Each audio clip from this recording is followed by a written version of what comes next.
Saudari-saudaraku, dimanapun Anda berada, bertemu kembali dengan saya Romo Tino SSCC di dalam catatan pesiarah. Di dalam persiaran hidup perlu kita sadari bahwa kita mesti siap sedia dibentuk dan dipanggil Tuhan untuk menjadi anak-anaknya yang baik dan berguna.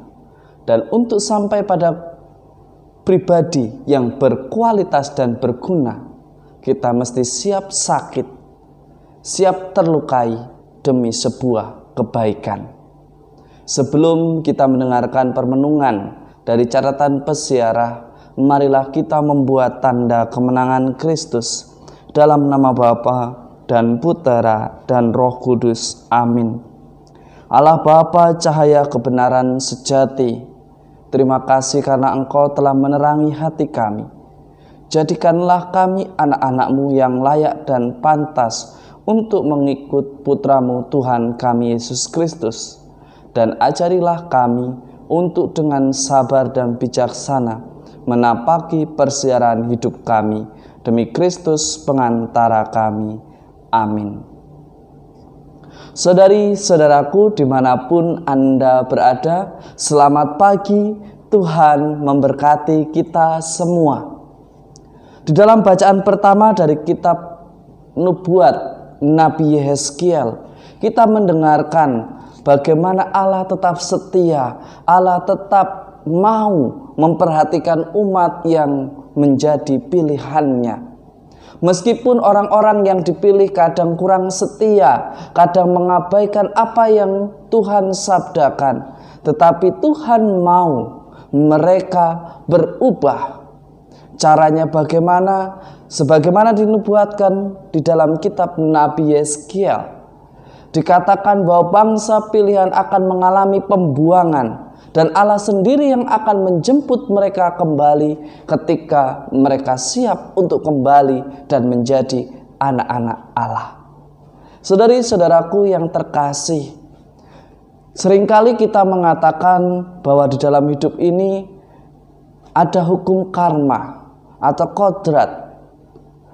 Setiap persoalan, setiap permasalahan, setiap tantangan, konflik atau persoalan di dalam persiaran hidup kita seringkali bukan karena yang namanya kodrat atau karma, tetapi setiap keputusan yang kita ambil, setiap langkah yang kita ambil menentukan persoalan, tantangan maupun masalah hidup yang akan kita lalui.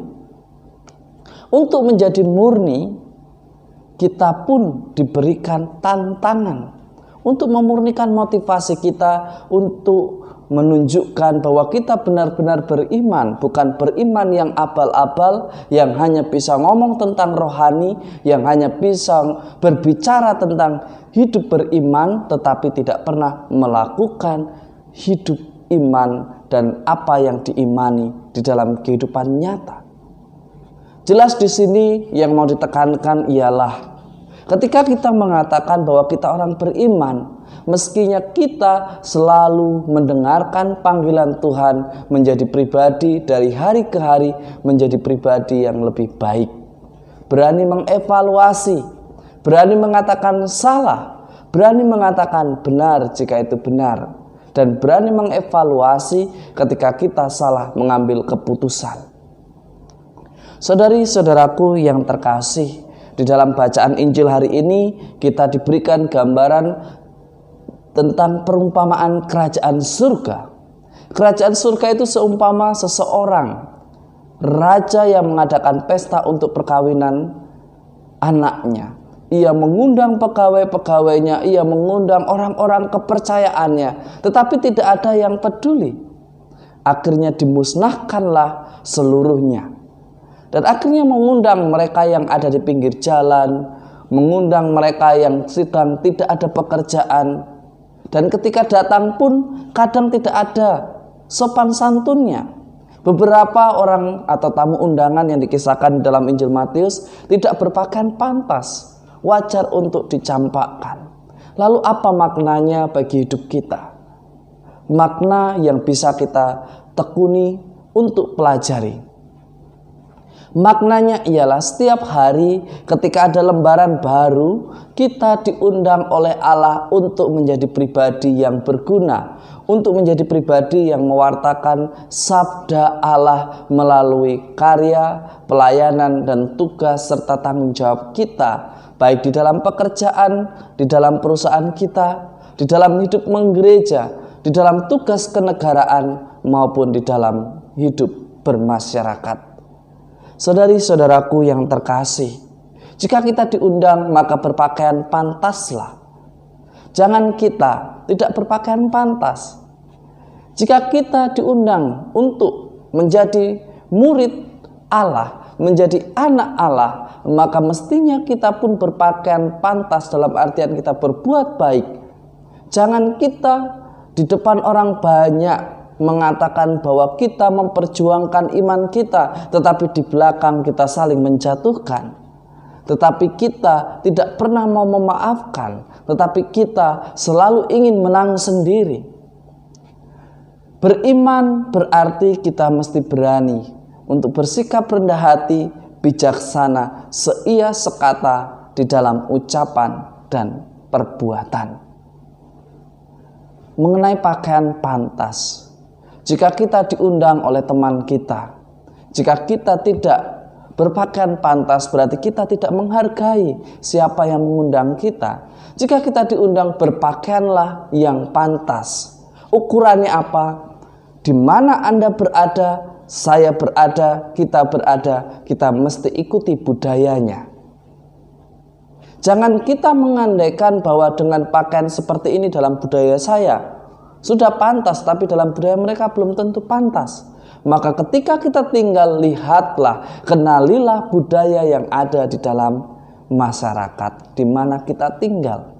Jika kita ingin menghadirkan sukacita surgawi di dunia ini, maka belajarlah, siaplah untuk sakit, siaplah untuk menyangkal diri sebagaimana Santo Bernardus, seorang abbas dan penjaga gereja menjadi kudus, diangkat menjadi santo karena ia begitu setia, begitu tekun, begitu menanggapi dengan cekatan panggilan dan sabda Allah yang ia dengarkan.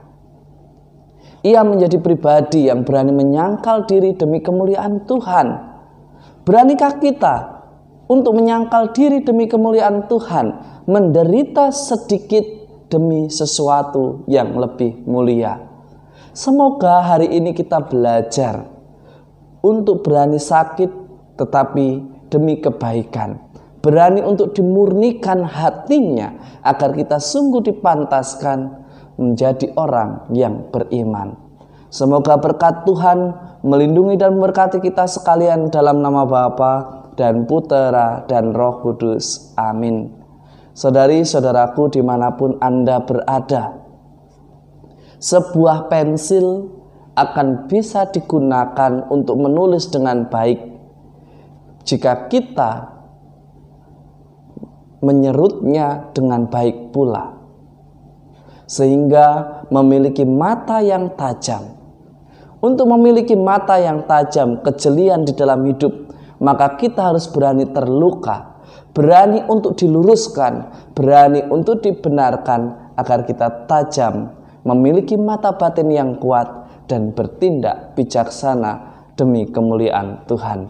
Selamat beraktivitas, Tuhan memberkati kita semua. Amin.